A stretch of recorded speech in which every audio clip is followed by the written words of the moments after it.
ജപ്പാന്റെ ആണവ മോഹങ്ങളെക്കുറിച്ച് നമ്മുടെ ചർച്ചയുടെ രണ്ടാം ഭാഗമാണിത്. ഒന്നാം ഭാഗം കേട്ടിട്ടില്ലാത്തവർ അത് കൂടി കേൾക്കുന്നത് വിഷയത്തിന്റെ തുടർച്ച മനസ്സിലാക്കാൻ സഹായിക്കും. നമുക്ക് ചർച്ച തുടരാം. ഹിരോഷിമയിലും നാഗസാക്കിയിലും നിന്ന് ജീവനോടെ രക്ഷപ്പെട്ടവർ ഹിബാകുഷ എന്ന പേരിലാണ് അറിയപ്പെടുന്നത്. ആണവായുധങ്ങളും മറ്റു കൂട്ടനാശ ആയുധങ്ങളും ഇല്ലാതാക്കുന്നതിനായുള്ള ആഗോള പ്രസ്ഥാനങ്ങളുടെ മുൻനിരയിൽ ഇവരാണ് പതിറ്റാണ്ടുകളായി നിലകൊണ്ടത്. ആണവായുധങ്ങളില്ലാത്ത ഒരു ലോകം എന്ന സ്വപ്നം ലോകത്തിനു മുന്നിൽ ഉയർത്തിക്കാട്ടിയത് ഇവരുടെ അനുഭവങ്ങളും സാക്ഷ്യങ്ങളുമായിരുന്നു. ഒരുകാലത്ത് സൈനിക ശക്തിക്കും സാമ്രാജ്യത്വ വിപുലീകരണ നയങ്ങൾക്കും പേരുകേട്ടിരുന്ന ജപ്പാൻ രണ്ടാം ലോകമഹായുദ്ധത്തിനു ശേഷം അതിശയകരമായ ഒരു മാറ്റത്തിലൂടെ കടന്നുപോയി. സൈനിക ആക്രമണങ്ങളുടെ പ്രതീകമായിരുന്ന രാജ്യം പിന്നീട് സമാധാന രാഷ്ട്രം എന്ന പുതിയ തിരിച്ചറിവ് സ്വന്തമാക്കി. അടുത്ത 6 പതിറ്റാണ്ടുകളോളം ആണവായുധ നിരായുധീകരണത്തിനായുള്ള ആഗോള ശ്രമങ്ങളിൽ ജപ്പാൻ സജീവമായി പങ്കെടുത്തു. 1970 ഫെബ്രുവരിയിൽ ജപ്പാൻ ആണവായുധ വ്യാപന നിരോധന കരാറിൽ ഒപ്പുവച്ചു. അതോടൊപ്പം 1967 അന്നത്തെ പ്രധാനമന്ത്രി ഈസാഗു സദോ രൂപം നൽകിയ 3 ആണവേതര തത്വങ്ങളും രാജ്യം സ്വീകരിച്ചു. 1971 ജാപ്പനീസ് പാർലമെന്റ് അവ ഔദ്യോഗികമായി അംഗീകരിച്ചു. അതിനുശേഷം ആ തത്വങ്ങളാണ് ജപ്പാന്റെ ആണവനയത്തിന്റെ അടിത്തറയായി നിലകൊണ്ടത്. ലോകത്തിൽ ആണവ ബോംബാക്രമണം നേരിട്ട് അനുഭവിച്ച ഏക രാജ്യമാണ് ജപ്പാൻ. അതിനാൽ തന്നെ ആണവായുധങ്ങളെക്കുറിച്ചുള്ള ഏത് ചർച്ചയ്ക്കും ജപ്പാനിൽ പ്രത്യേകമായ മാനസികവും ചരിത്രപരവുമായ ഒരു പശ്ചാത്തലമുണ്ട്. 1950കളിൽ അമേരിക്കൻ വിദേശകാര്യ സെക്രട്ടറി ജോൺ ഫോസ്റ്റർ ഡല്ലസ് ഇതിനെ ന്യൂക്ലിയർ സെൻസിറ്റിവിറ്റി അഥവാ ആണവ സംവേദനക്ഷമത എന്നാണ് വിശേഷിപ്പിച്ചത്. ആണവായുധങ്ങളോടും അവയുടെ ഉപയോഗത്തോടും ഉള്ള അതീവ വിരക്തിയും ഭയവുമാണ് ആ പദം സൂചിപ്പിക്കുന്നത്. എന്നാൽ 2011 നടന്ന ഫുകുഷിമ ദുരന്തം ഈ വികാരങ്ങളെ വീണ്ടും ശക്തമാക്കി. 2011 മാർച്ച് 11 ഉണ്ടായ വൻ ഭൂകമ്പവും തുടർന്ന് ഉണ്ടായ സുനാമിയും ഫുകുഷിമ ആണവ നിലയത്തെ ഗുരുതരമായി ബാധിച്ചു. വൈദ്യുതി വിതരണം നിലച്ചതിനെ തുടർന്ന് നിരവധി ആണവ റിയാക്ടറുകളുടെ ഹൃദയഭാഗം ഉരുകിപ്പോയി. തുടർന്ന് വികിരണ പദാർത്ഥങ്ങൾ പുറത്തേക്ക് ചോർന്നു. പതിനായിരക്കണക്കിന് ആളുകളെ അവരുടെ വീടുകളിൽ നിന്ന് ഒഴിപ്പിക്കേണ്ടിവന്നു.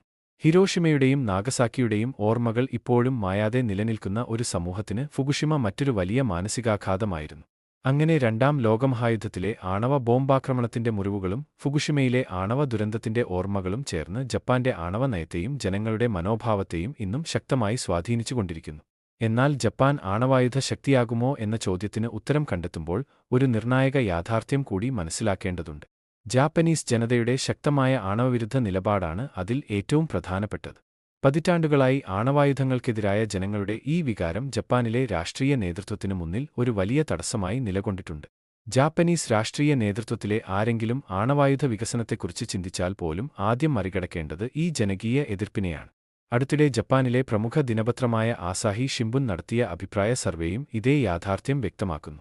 കഴിഞ്ഞ വർഷം നടത്തിയ സർവേയിൽ പങ്കെടുത്തവരിൽ ഏകദേശം 70% ആളുകളും ജപ്പാന്റെ 3 ആണവേതര തത്വങ്ങൾ തുടർന്നും നിലനിർത്തണമെന്ന് അഭിപ്രായപ്പെട്ടു. അതായത് ആണവായുധങ്ങൾക്കെതിരായ പൊതുജന മനോഭാവം ഇന്നും ശക്തമായി തുടരുകയാണ്. എന്നാൽ ജനങ്ങളുടെ എതിർപ്പ് മാത്രമല്ല, നിയമപരമായ തടസ്സങ്ങളും ജപ്പാന്റെ മുന്നിലുണ്ട്. അവയിൽ ഏറ്റവും പ്രധാനപ്പെട്ടത് ജപ്പാന്റെ ഭരണഘടനയിലെ 9ാം വകുപ്പാണ്. രണ്ടാം ലോകമഹായുദ്ധത്തിനു ശേഷം രൂപം കൊണ്ട ഈ വ്യവസ്ഥ പ്രകാരം യുദ്ധം ഒരു ദേശീയ അവകാശമായി ജപ്പാൻ കാണുന്നില്ല. അന്താരാഷ്ട്ര തർക്കങ്ങൾ പരിഹരിക്കാൻ സൈനിക ശക്തി ഉപയോഗിക്കുന്നതും സൈനിക ശക്തി ഉപയോഗിക്കുമെന്ന് ഭീഷണിപ്പെടുത്തുന്നതും ഭരണഘടന വ്യക്തമായി നിരോധിക്കുന്നു.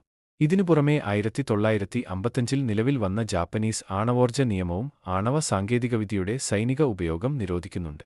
അതിനാൽ ആണവായുധ നിർമ്മാണം എന്നത് ഒരു രാഷ്ട്രീയ തീരുമാനം മാത്രമല്ല, അതിന് ഭരണഘടനാപരവും നിയമപരവുമായ വലിയ മാറ്റങ്ങൾ ആവശ്യമായി വരും. ഇതെല്ലാം കൊണ്ടാണ് വിവിധ സർക്കാരുകളിലെ ജാപ്പനീസ് നേതാക്കൾ ഒരേ അഭിപ്രായം ആവർത്തിച്ച് പറഞ്ഞത്. ജപ്പാന്റെ 3 ആണവേതര തത്വങ്ങളിൽ സമഗ്രമായ മാറ്റം വരുത്തുക എന്നത് അതീവ പ്രയാസകരമായ ഒരു നടപടിയായിരിക്കും. അതിനാൽ ജപ്പാൻ ആണവശക്തിയാകുമോ എന്ന ചർച്ച ശക്തമാകുന്നുണ്ടെങ്കിലും അതിലേക്കുള്ള വഴി ഇന്നും രാഷ്ട്രീയ നിയമ സാമൂഹിക തടസ്സങ്ങളാൽ നിറഞ്ഞതാണെന്ന് വിദഗ്ധർ ചൂണ്ടിക്കാട്ടുന്നു. എന്നാൽ ജപ്പാന്റെ സുരക്ഷാ ചിന്തകളിൽ വലിയ മാറ്റങ്ങൾക്ക് വഴിവെച്ച മറ്റൊരു സംഭവവികാസം അമേരിക്കയിൽ നിന്നാണ് ഉണ്ടായത്. 2016 ആദ്യമായി അമേരിക്കൻ പ്രസിഡന്റാകുന്നതിന് മുമ്പ് നടന്ന തെരഞ്ഞെടുപ്പ് പ്രചാരണത്തിനിടെ ഡൊണാൾഡ് ട്രംപ് ഒരു വിവാദ പ്രസ്താവന നടത്തി. ന്യൂയോർക്ക് ടൈംസ് പത്രത്തിന് നൽകിയ അഭിമുഖത്തിൽ ജപ്പാനും ദക്ഷിണ കൊറിയയും തങ്ങളുടെ സുരക്ഷയ്ക്കായി അമേരിക്കയെ ആശ്രയിക്കുന്നതിന് പകരം സ്വന്തം ആണവായുധങ്ങൾ വികസിപ്പിക്കുന്നത് കൂടുതൽ നല്ലതായിരിക്കുമെന്ന് അദ്ദേഹം അഭിപ്രായപ്പെട്ടു. ചൈനയുടെയും ഉത്തര കൊറിയയുടെയും ഭീഷണികളെ നേരിടാൻ ഈ രാജ്യങ്ങൾ സ്വന്തം പ്രതിരോധശേഷി വികസിപ്പിക്കണമെന്നാണ് ട്രംപ് പറഞ്ഞത്. ഈ വാക്കുകൾ ജാപ്പനീസ് നേതൃത്വത്തിന് വലിയ ഞെട്ടലായിരുന്നു. കാരണം പതിറ്റാണ്ടുകളായി അമേരിക്കയുടെ സുരക്ഷാ സംരക്ഷണ കുട ജപ്പാന്റെ സുരക്ഷയുടെ ഉറച്ച അടിത്തറയാണെന്ന് അവർ വിശ്വസിച്ചിരുന്നു. അമേരിക്ക ഏത് സാഹചര്യത്തിലും ജപ്പാനെ സംരക്ഷിക്കുമെന്നത് ഒരു ചോദ്യമല്ല, മറിച്ച് ഉറപ്പായ യാഥാർത്ഥ്യമാണെന്നാണ് ടോക്കിയോ കരുതിയിരുന്നത്. എന്നാൽ ട്രംപിന്റെ പ്രസ്താവന ആ വിശ്വാസത്തെ ആദ്യമായി ചോദ്യം ചെയ്തു. ജപ്പാനിൽ ഒരു പുതിയ ചർച്ചയ്ക്ക് അത് തുടക്കമിട്ടു. നാളെ ഒരു വലിയ യുദ്ധം പൊട്ടിപ്പുറപ്പെട്ടാൽ എന്ത് സംഭവിക്കും? അമേരിക്ക യഥാർത്ഥത്തിൽ ജപ്പാന്റെ സഹായത്തിന് എത്തുമോ? അല്ലെങ്കിൽ ജപ്പാൻ സ്വന്തം സുരക്ഷ സ്വയം ഉറപ്പാക്കേണ്ട അവസ്ഥയിലേക്കാണോ നീങ്ങുന്നത്? ഈ ചോദ്യങ്ങൾ ക്രമേണ ജാപ്പനീസ് സുരക്ഷാ ചർച്ചകളുടെ കേന്ദ്രവിഷയമായി മാറാൻ തുടങ്ങി. തുടർന്ന് 2023 അമേരിക്കൻ മാസികയായ നാഷണൽ ഇൻട്രസ്റ്റ് മറ്റൊരു ശ്രദ്ധേയമായ റിപ്പോർട്ട് പ്രസിദ്ധീകരിച്ചു. ജപ്പാൻ ഒടുവിൽ ആണവായുധങ്ങൾ സ്വന്തമാക്കും എന്ന തലക്കെട്ടോടെയായിരുന്നു ആ ലേഖനം. ലേഖകൻ ബാരി ഗ്വിൻ അവതരിപ്പിച്ച വാദം വ്യക്തമായിരുന്നു. ജപ്പാൻ ഇന്ന് ഒരു നിർണായക വഴിത്തിരിവിലാണ്. പഴയ സുരക്ഷാ സമവാക്യങ്ങൾ മാറിക്കൊണ്ടിരിക്കുകയാണ്. രണ്ടാം ലോകമഹായുദ്ധത്തിനു ശേഷം ജപ്പാനെ ചുറ്റിപ്പറ്റിയിരുന്ന ഭൗമരാഷ്ട്രീയ സാഹചര്യം ഇന്ന് നിലനിൽക്കുന്നില്ല. അക്കാലത്ത് കിഴക്കൻ ഏഷ്യയിലെ അമേരിക്കയുടെ പ്രധാന സഖ്യകേന്ദ്രമായിരുന്നു ജപ്പാൻ. ശീതയുദ്ധ കാലഘട്ടത്തിൽ സോവിയറ്റ് കമ്മ്യൂണിസത്തിന്റെ വ്യാപനം തടയുന്നതിനും ജപ്പാൻ നിർണായക പങ്കുവഹിച്ചു. പിന്നീട് ചൈനയുടെ ഉയർച്ചയെ നിയന്ത്രിക്കാനുള്ള അമേരിക്കൻ തന്ത്രങ്ങളിലും ജപ്പാൻ പ്രധാന ഘടകമായിരുന്നു. എന്നാൽ ഇന്ന് ലോകം മാറിയിരിക്കുന്നു. ചൈന സൈനികമായും സാമ്പത്തികമായും അതിവേഗം ശക്തി പ്രാപിക്കുകയാണ്. ഉത്തര കൊറിയ തുടർച്ചയായി മിസൈൽ ആണവ പരീക്ഷണങ്ങൾ നടത്തുകയാണ്. അതേസമയം അമേരിക്കയുടെ ദീർഘകാല പ്രതിബദ്ധതയെക്കുറിച്ചും ചില സംശയങ്ങൾ ഉയരുന്നു. ഈ സാഹചര്യത്തിൽ സ്വന്തം സുരക്ഷയ്ക്കായി ജപ്പാൻ പുതിയ വഴികൾ അന്വേഷിക്കേണ്ടിവരുമെന്നും അതിൽ ആണവ പ്രതിരോധ ശേഷിയും ഒരു ദിവസം പരിഗണിക്കപ്പെടാമെന്നുമാണ് ചില വിദഗ്ധരുടെ വിലയിരുത്തൽ. വാസ്തവത്തിൽ അമേരിക്കയും ജപ്പാനും തമ്മിലുള്ള സഖ്യം ഒരുകാലത്ത് അത്രയും ശക്തമായിരുന്നു. 1980കളിൽ ജപ്പാന്റെ മുൻ പ്രധാനമന്ത്രി യാസുഹിരോ നാഗസോനെ ഈ ബന്ധത്തെ വിശേഷിപ്പിച്ചത് വളരെ ശ്രദ്ധേയമായ വാക്കുകളിലൂടെയാണ്. അദ്ദേഹം പറഞ്ഞത് ഇങ്ങനെ: അമേരിക്കയും ജപ്പാനും വേർപിരിയാനാകാത്ത ഒരു പൊതുവിധിയാണ് പങ്കിടുന്നത്. ഈ പ്രസ്താവന അന്നത്തെ അമേരിക്ക ജപ്പാൻ ബന്ധത്തിന്റെ ആഴം വ്യക്തമാക്കുന്നതായിരുന്നു. സുരക്ഷാ രംഗത്തും ഈ അടുപ്പം വ്യക്തമായിരുന്നു. അമേരിക്കയുടെ ആഗോള സൈനിക സാന്നിധ്യത്തിൽ ഏറ്റവും പ്രധാനപ്പെട്ട കേന്ദ്രങ്ങളിലൊന്നായി ജപ്പാൻ മാറി. ലോകത്ത് ഏറ്റവും കൂടുതൽ അമേരിക്കൻ സൈനിക സാന്നിധ്യമുള്ള രാജ്യമായി ജപ്പാൻ ഉയർന്നു. ഇന്ന് ജപ്പാനിൽ 15 അമേരിക്കൻ സൈനിക താവളങ്ങളുണ്ട്.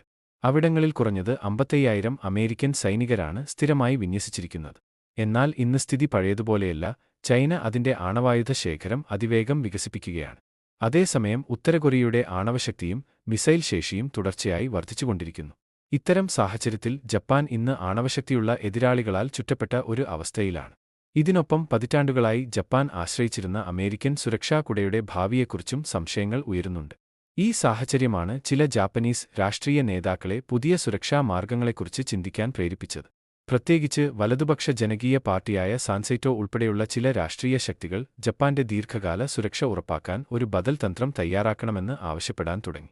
കൊറിയൻ ഉപദ്വീപ് വിഷയങ്ങളിൽ വിദഗ്ധയായ ഗബ്രിയേല ബെർണലിന്റെ അഭിപ്രായത്തിൽ ജപ്പാൻ ഇപ്പോൾ അതിന്റെ ആണവ ഓപ്ഷനുകളെ കൂടുതൽ ഗൗരവത്തോടെ വിലയിരുത്താൻ തുടങ്ങിയിരിക്കുകയാണ്. ഡൊണാൾഡ് ട്രംപ് 2ാം തവണ അമേരിക്കൻ പ്രസിഡന്റായി തിരഞ്ഞെടുക്കപ്പെട്ടതിനുശേഷം ഇത്തരം ചർച്ചകൾ കൂടുതൽ ശക്തമായതായും അവർ ചൂണ്ടിക്കാട്ടുന്നു. എന്നാൽ ഇവിടെ ഒരു വലിയ വൈരുദ്ധ്യവും നിലനിൽക്കുന്നു. പതിറ്റാണ്ടുകളായി അമേരിക്കയുടെ സംരക്ഷണത്തെ ആശ്രയിച്ചതിന്റെ ഫലമായി ജപ്പാന്റെ സമൂഹവും ദേശീയ മനോഭാവവും തികച്ചും വ്യത്യസ്തമായ ഒരു ദിശയിലേക്കാണ് വളർന്നത്.